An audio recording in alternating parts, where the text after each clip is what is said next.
എന്താണ് പുനർവിവാഹം ആഗ്രഹിക്കുന്ന ഒരുപാട് പേരുണ്ട്.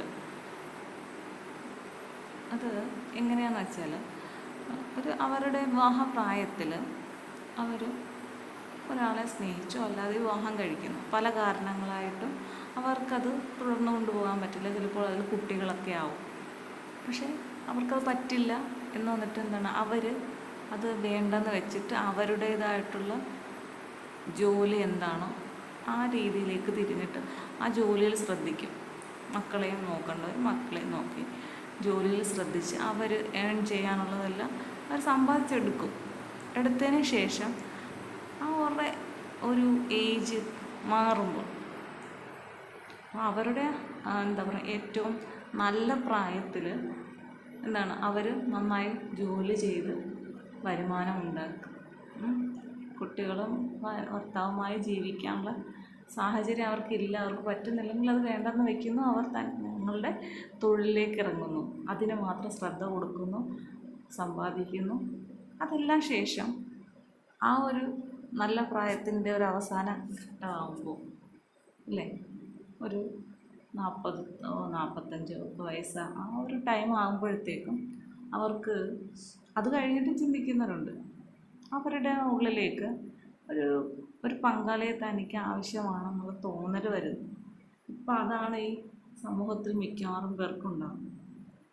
ചിലർ വിവാഹമേ വേണ്ടെന്ന് വെച്ചിട്ട് ലാസ്റ്റ് ഇപ്പോൾ 45-50 വയസ്സൊക്കെ ആകുമ്പോഴത്തേക്കും വിവാഹം കഴിക്കേണ്ടതായിരുന്നു എന്നുള്ള ഒരു തോന്നലിലേക്ക് വന്നിട്ട് രണ്ടാമത് വിവാഹം കഴിക്കുന്ന പെൺകുട്ടിയായാലും കുഴപ്പമില്ല, കുട്ടികളുണ്ടെങ്കിലും കുഴപ്പമില്ല, തനിക്കൊരു ആവശ്യമാണ് എന്ന രീതിയിലേക്ക് ചിന്തിക്കാൻ തുടങ്ങിയിട്ടുണ്ട്.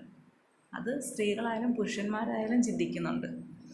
കാരണം ആ ഒരു പ്രായം വരെയും അവർ ഒരുപക്ഷെ അവരുടെ അച്ഛൻ്റെയോ അമ്മയുടെയോ ഒരു തണലുണ്ടായിരിക്കും.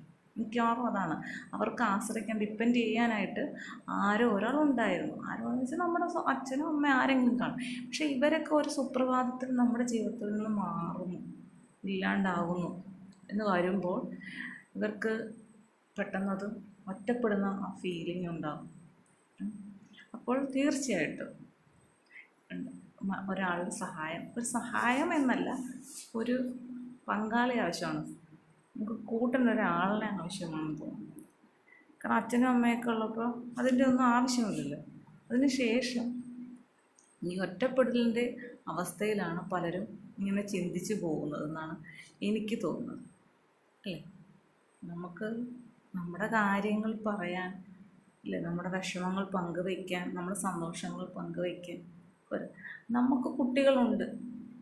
ആദ്യം വിവാഹം ചെയ്ത് നമുക്ക് കുട്ടികൾ, പക്ഷേ അവരൊരു പ്രായമാകുമ്പോഴത്തേക്കും അവരുടേതായ ലോകത്തിലേക്ക് പോകും. അല്ലേ, നമുക്ക് സ്കൂൾ കാലഘട്ടം വരെയൊക്കെ അവരുടെ ഇതിൽ നമുക്ക് നമ്മളോട് കൂടുതൽ അറ്റാച്ചായിട്ട് നിൽക്കും. പക്ഷേ പിന്നീട് ആ ഒരു അറ്റാച്ച്മെൻറ്റ് കുറഞ്ഞു വരും. കാരണം അവർ വേറൊരു വ്യക്തിയാണ്. നമ്മളുടെ മക്കളാണെങ്കിൽ പോലും അവർ വേറൊരു വ്യക്തിയാണ്. അവർക്ക് മറ്റൊരു മനസ്സുണ്ട്. അല്ലേ, അവരുടെ ടീനേജിലേക്കൊക്കെ കടന്നു കഴിയുമ്പോൾ അവർ വേറൊരു മായാലോകത്താണ്. അവിടെ നമുക്ക് ആർക്കും ഒരുപക്ഷെ വലിയ സ്ഥാനമൊന്നും അവർ തരണമെന്നില്ല. അവർ പൂമ്പാറ്റകളെ പോലെ പാറി നടക്കുന്ന ഒരു കാലഘട്ടമാണ്. അതിനെക്കുറിച്ച് ഞാനൊരു വീഡിയോയിലും പറഞ്ഞിട്ടുണ്ട്. അപ്പം ഒറ്റപ്പെടലിൽ നമുക്കൊരാശ്വാസം വേണം എങ്കിൽ നമുക്കറിയാവുന്നവരോ പരിചയമുള്ളവരൊക്കെ നമ്മൾ ആ സമയത്തൊക്കെ നമ്മൾ കറക്റ്റായിട്ട് നമ്മുടെ ചിന്തകൾ പോവും. ശരിയും തെറ്റുമൊക്കെ കുറേ കൂടെ ക്ലിയറാക്കും. നമ്മുടെ ചോയ്സുകൾ കുറേ കൂടെ ഷാർപ്പായിട്ട് ആയിരിക്കും. അപ്പം അങ്ങനെയൊക്കെ ചെയ്യുന്നു. അതൊന്നും ഒരു തെറ്റുമില്ല. സമൂഹം എന്ത് പറയുന്നു, അവരിങ്ങനെ പറയുന്നു, ബന്ധു അങ്ങനെ പറയും, ഇങ്ങനൊന്നും ചിന്തിക്കുക ചെയ്യില്ല. നിങ്ങൾക്കൊരു ആവശ്യമുണ്ട്, നിങ്ങൾക്കൊരു സുഹൃത്തിനെ ആവശ്യമുണ്ട്. സുഹൃത്തിനെ എന്ന് പറയുമ്പോൾ എന്താണ്, ജീവിത പങ്കാളിയായിട്ടുള്ളൊരു സുഹൃത്തിനെ ആവശ്യമുണ്ട്. നിങ്ങളത് നേടിയെടുക്കുക തന്നെ വേണം. പിന്നെ മറ്റൊരു മടിയും വിചാരിക്കേണ്ട കാര്യമില്ല. ഇപ്പോൾ ആ ഒരു കാലഘട്ടത്തിലാണ് നമ്മൾ എത്തി നിൽക്കുന്നത്.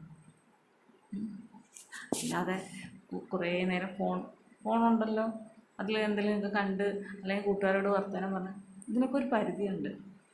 ആ പരിധിക്കപ്പുറത്തേക്ക് കടന്നു വരാൻ നമ്മുടെ ജീവിത പങ്കാളി അല്ലാതെ മറ്റാർക്കും കഴിയുകയില്ല. സത്യമല്ലേ ഞാൻ പറഞ്ഞത്?